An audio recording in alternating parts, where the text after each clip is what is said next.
तो नमस्कार दोस्तों, आज हम बात करेंगे बाटा इंडिया लिमिटेड कंपनी के बारे में, जो कि इंडिया के एक लीडिंग फुटवेयर मैन्युफैक्चरिंग कंपनी है। इसके साथ साथ इंडिया में कंपनी काफ़ी पुरानी है और कंपनी की रेपुटेशन भी बहुत बढ़िया है। तो इसलिए आज की इस वीडियो में हम कंपनी का पूरा फंडामेंटल एनालिसिस करेंगे और देखेंगे कि एज एन इन्वेस्टर आज की डेट में क्या हमें इस कंपनी में इन्वेस्ट करना चाहिए या नहीं। और उसके साथ साथ हम कंपनी के फाइनेंशियल्स भी चेक करेंगे कि कंपनी के रेवेन्यू और प्रॉफिट्स कैसे चल रहे हैं। और उसके बाद हम कंपनी की वैल्यूएशन करेंगे कि आज ये कंपनी हमें किस प्राइस पे अवेलेबल हो रही है, क्या कंपनी अंडर वैल्यूड है या ओवर वैल्यूड है। दोस्तों, अगर हम बात करें बाटा इंडिया लिमिटेड कंपनी की, तो जैसा बताया कि कंपनी इंडिया के एक लीडिंग मैन्युफैक्चरिंग कंपनी है फुटवेयर में। और कंपनी के ब्रांड्स की बात करें तो एक ट्रस्टेड ब्रांड है इंडिया में। उसके अलावा कंपनी का बैकग्राउंड की बात करें तो बाटा कंपनी बाटा कॉरपोरेशन का एक पार्ट है, जो कि चेक रिपब्लिक बेस्ड एक मल्टीनेशनल फुटवेयर और फैशन एक्सेसरीज की मैन्युफैक्चरिंग और रिटेलर कंपनी है। बाटा कॉरपोरेशन इंडिया में बाटा इंडिया लिमिटेड की प्रमोटर है और इसके साथ साथ इस कंपनी में 53% का स्टेक होल्ड करती है। और दूसरा आपको बता दें बाटा के बारे में, बाटा इंडिया जो है वो इंडिया में फुटवेयर सेगमेंट की सबसे बड़ी रिटेल की कंपनी है। उसके साथ साथ जैसा बताया कंपनी का ब्रांड भी ट्रस्टेड है। कंपनी बाटा के अलावा और भी अपने कई सारे ब्रांड्स होल्ड करती है, जिसके अंडर कंपनी अपने अलग अलग टाइप के शूज़ बेचती है। और वो सारे ब्रांड्स हैं Power, Marie Claire, North Star, school, Bata Comfit और हश पपीज़। इन सारे ब्रांड्स के अंदर कंपनी अलग अलग टाइप के शूज़ बनाती है। उसमें ऑफिशियल शूज़ हैं, उसमें कैजुअल्स हैं, उसमें चप्पल्स भी आती हैं, उसके अलावा स्कूल शूज़ हैं। सभी टाइप के कंपनी जो है अपने प्रोडक्ट्स इन ब्रांड्स के अंदर बनाती है। उसके अलावा बात करें तो कंपनी ने एक बहुत ही अच्छा लॉयल्टी प्रोग्राम चलाया हुआ है अपने कस्टमर्स के लिए। उसको कंपनी बोलती है बाटा क्लब। और आज की डेट में बाटा क्लब के अंदर कंपनी के पास लगभग 13 मिलियन के आसपास एक्टिव मेंबर्स हैं। कोई भी कस्टमर जो बाटा के प्रोडक्ट खरीदता है वो इस क्लब का मेंबर बन सकता है और फिर सेकंड टाइम परचेज करने पे कंपनी उसे काफ़ी सारे डिस्काउंट्स और बहुत सारे अलग अलग ऑफर्स भी देती है। और यहाँ पे बात करें तो इस प्रोग्राम के थ्रू कंपनी ने बहुत अच्छे से अपनी सेल्स को भी इंक्रीज किया है। फिर हम बात करें कंपनी की पैन इंडिया प्रेजेंस की, तो कंपनी के पास में 1526 स्टोर्स अवेलेबल हैं, फ्रेंचाइजी के और खुद के भी कंपनी के स्टोर्स हैं। उसके अलावा कंपनी ऑलरेडी अपना एक्सपेंशन प्रोग्राम चला रही है। इंडिया के जो भी टायर 3 के सिटीज़ हैं वहाँ पे कंपनी और ज़्यादा अपनी फ्रेंचाइजीज को प्रमोट कर रही है, उसके थ्रू अपनी जो प्रेजेंस है उसको इंक्रीज करने की कोशिश कर रही है। उसके अलावा जैसे हम बात करें तो आज की डेट में ई कॉमर्स भी काफ़ी एक अच्छा प्लेटफॉर्म है अपने सामान को बेचने के लिए। और कंपनी ई कॉमर्स में भी काफ़ी अच्छा बिजनेस करती है। कंपनी खुद की वेबसाइट भी है। उसके अलावा कंपनी के जो मेजर जो वेबसाइट्स ओनर हैं जैसे अमेजन है, फ्लिपकार्ट है, कंपनी उसके थ्रू भी अपना माल बेचती है। और आज की डेट में कंपनी का जो ऑनलाइन बिजनेस है वहाँ से भी कंपनी को 15% का बहुत ही बढ़िया रेवेन्यू आता है। दूसरा बताया जैसे कंपनी रिटेल तो करती है, कंपनी उसके अलावा होलसेल में भी है। और कंपनी जो अलग अलग टाइप के इंडस्ट्रियल और सेफ्टी शूज़ होते हैं वो भी डिफरेंट टाइप की कंपनीज को होलसेल में देती है। और हम बात करें कंपनी के रेवेन्यू ब्रेकअप की, तो लगभग 80% का जो रेवेन्यू है, 88% रेवेन्यू वो कंपनी को रिटेल बिजनेस से आता है और 12% का रेवेन्यू जो है वो होलसेल बिजनेस से आता है। तो इस तरह से कंपनी का जब ओवरऑल प्रोफाइल देखते हैं तो कंपनी प्रोडक्ट्स और कंपनी का जो नेटवर्क है उसको देख के हम कह सकते हैं कि प्रोडक्ट वाइज ये बहुत ही बढ़िया कंपनी है। दोस्तों, अभी तक तो बात हो गई कंपनी के प्रोफाइल के बारे में और कंपनी के प्रोडक्ट्स के बारे में। अब हम बात करें कंपनी के फाइनेंशियल्स के बारे में कि कंपनी के रेवेन्यू और प्रॉफिट्स कैसे चल रहे हैं। और मैं आपको बता दूं किसी भी कंपनी का फाइनेंशियल एनालिसिस करने के लिए मैं यूज़ करता हूं कम से कम पिछले 5 साल का डेटा, जिससे हमें कंपनी के बारे में डिटेल नॉलेज मिल सके।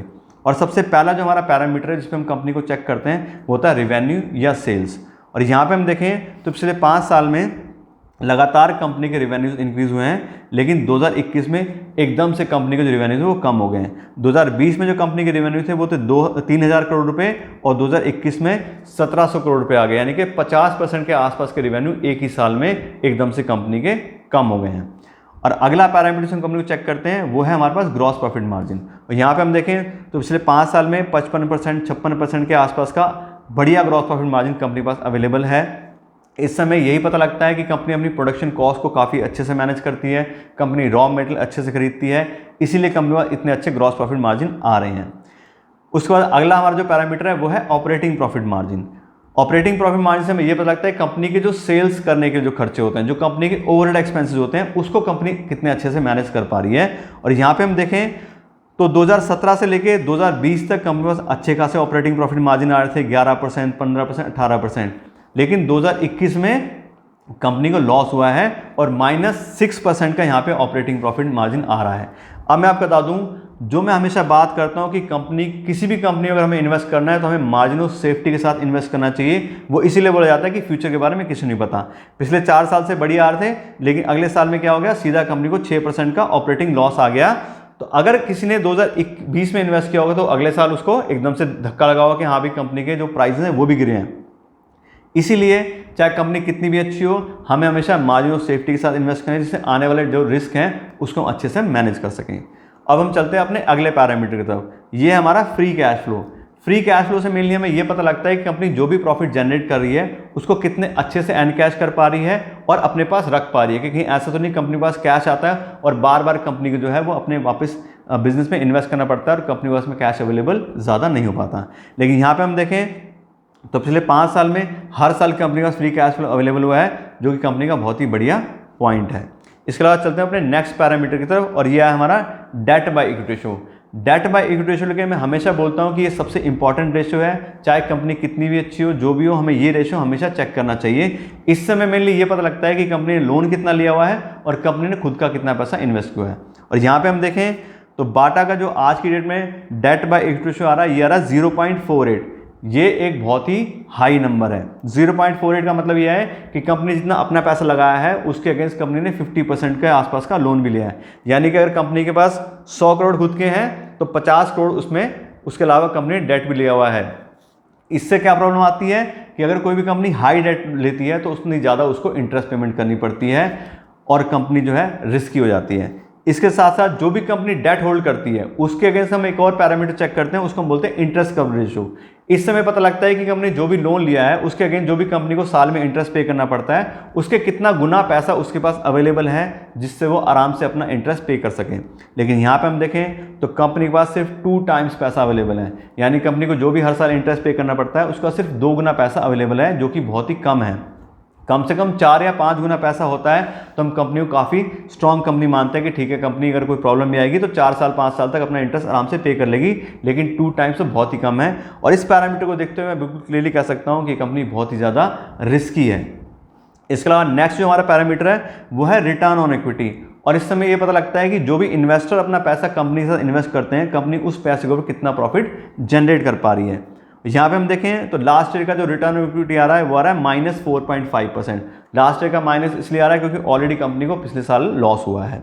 उसके अलावा कंपनी के पिछले 5 साल का हम डेटा चेक करते हैं रिटर्न ऑन इक्विटी का, तो ये भी 12% आ रहा है, जो कि एवरेज से काफ़ी कम है। 15% या उससे ज़्यादा अगर होता है तो हम कंपनी को अच्छी कंपनी मानते हैं। यहाँ पिछले 5 साल का 12% आ रहा है, तो ये भी कम है। तो इसके हिसाब से हम कंपनी के ओवरऑल फाइनेंशियल चेक करते हैं तो कंपनी को पिछले साल लॉस हुआ है। उसके अलावा कंपनी के पास हम देखें तो डेट भी ज़्यादा है और उसके अगेंस्ट कंपनी के पास पैसा भी नहीं है बहुत ज़्यादा उसको पेमेंट करने के लिए, और रिटर्न ऑन इक्विटी भी काफ़ी कम आ रही है। तो इस तरह से ओवरऑल हम कंपनी के फाइनेंशियल चेक करके कह सकते हैं कि कंपनी के फाइनेंशियल में कुछ खास दम नहीं है।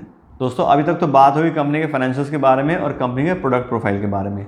अब हम बात करें कंपनी की वैल्यूएशन की कि आज की कंपनी हमें किस प्राइस पे अवेलेबल हो रही है, कि क्या कंपनी अंडर वैल्यूड है या ओवर वैल्यूड है। और मैं आपको बता दूं किसी भी कंपनी की वैल्यू करने के लिए मैं यूज़ करता हूं डिस्काउंटेड कैश फ्लो एनालिसिस, और उसके अंदर हम कंपनी को फ्री कैश फ्लो के ऊपर वैल्यू करते हैं कि कंपनी कितना कैश जनरेट कर पा रही है, उसके हिसाब से उसकी कितनी वैल्यू बनती है। और यहाँ पे पिछले 3 साल का कंपनी का फ्री कैश फ्लो का एवरेज ले रहा हूँ तो आ रहा है 395 करोड़ रुपीज़, और उसके हिसाब से जो कंपनी की वैल्यू बनती है वो आती है 19,750 करोड़ रुपए। यानी कि ऐसी कंपनी जो 395 करोड़ रुपए हर साल फ्री कैश फ्लो जनरेट करती है, उस पूरी कंपनी की जो फेयर वैल्यू आती है वो आती है 19,750 करोड़ रुपए। और इस वैल्यू को अगर हम पर शेयर के हिसाब से निकालते हैं तो ये बनती है 1530 रुपये। यानी कि 1530 रुपये पर शेयर के हिसाब से अगर हम बाटा कंपनी में इन्वेस्ट करते हैं तो हम कंपनी को फेयर वैल्यू पे खरीदेंगे कि ठीक है कंपनी इतना कैश जनरेट करती है तो उस हिसाब से कंपनी कितनी वैल्यू बनती है। लेकिन वही बात है जैसे हमने पहले बात की कि चाहे कंपनी कितनी भी अच्छी हो कैसी भी हो, हमें हमेशा मार्जिन ऑफ सेफ्टी का ध्यान रखना चाहिए जिससे कि हम अपने रिस्क को जो है कम से कम कर सकें। और मार्जिन ऑफ सेफ्टी का मतलब क्या होता है कि जो भी कंपनी का फेयर प्राइस है उसके 50% पे हम कंपनी को खरीदने की कोशिश करनी चाहिए। तो यहाँ पे जो मार्जिन ऑफ सेफ्टी आ गया वो आ गया 765 रुपये। यानी कि 765 रुपये के हिसाब से बाटा कंपनी इन्वेस्ट करेंगे तो हम अपने रिस्क को काफ़ी अच्छे से मैनेज कर लेंगे। तो ये तो कि हमारी बात कि हम किस प्राइस पे कंपनी में इन्वेस्ट करना चाह रहे हैं। अब हम बात करते हैं कंपनी के करंट शेयर प्राइस की, कि आज के डेट में कंपनी का जो करंट शेयर प्राइस है वो क्या चल रहा है। और यहाँ पे हम देखें तो आज का जो कंपनी का करंट शेयर प्राइस है वो आ रहा है 1928 रुपये। यानी कि एक ऐसी कंपनी जो पिछले साल लॉस में गई है, कंपनी के पास डेट भी ज़्यादा है, कंपनी की रिटर्न ऑन इक्विटी भी कुछ खास नहीं है, वो कंपनी उसके फेयर वैल्यू से भी ज़्यादा प्राइस पे आज की डेट में अवेलेबल है। फेयर प्राइस हम निकालते कितना, 1530 रुपये, और करंट प्राइस क्या आ रहा है 1928 रुपये। मतलब कंपनी मार्जिन ऑफ सेफ्टी छोड़ो, फेयर प्राइस से भी ज़्यादा प्राइस पे मिल रही है। तो इस तरह से हम क्लियरली कह सकते हैं कि एक ओवर वैल्यूड कंपनी है, क्योंकि कंपनी की फाइनेंशियल भी अच्छी नहीं है, फिर भी कंपनी की वैल्यूएशन ज़्यादा आ रही है। तो उसका रीज़न वही है कि लोगों को लग रहा है कि ठीक है ये टेम्परेरी प्रॉब्लम है, हो सकता है कल को कंपनी अच्छे से अपने प्रॉफिट्स वगैरह इंक्रीज कर ले और कंपनी रिकवर कर जाए। तो वो तो जब होगा तब होगा, लेकिन आज की डेट में कंपनी में हाईली प्राइस लग रही है। दूसरी फिर वही बात है कि जो भी आपको इन्फॉर्मेशन दी है ये सिर्फ एजुकेशन पर्पज से है। मेरी तरफ से कोई रिकमेंडेशन नहीं है कि आपको उस कंपनी में इन्वेस्ट करना है या नहीं करना है या किस प्राइस पे करना है। आपको जो कंपनी ठीक लगती है, जो प्राइस ठीक लगता है, आप उसके हिसाब से इन्वेस्टमेंट कीजिए। लेकिन बाटा कंपनी के बारे में आपको डिटेल नॉलेज दे दी है, कंपनी के प्रोडक्ट कैसे हैं वो आपको बता दिया है, कंपनी के फाइनेंशियल्स बता दिए और कंपनी की वैल्यूएशन भी आपको बता दी।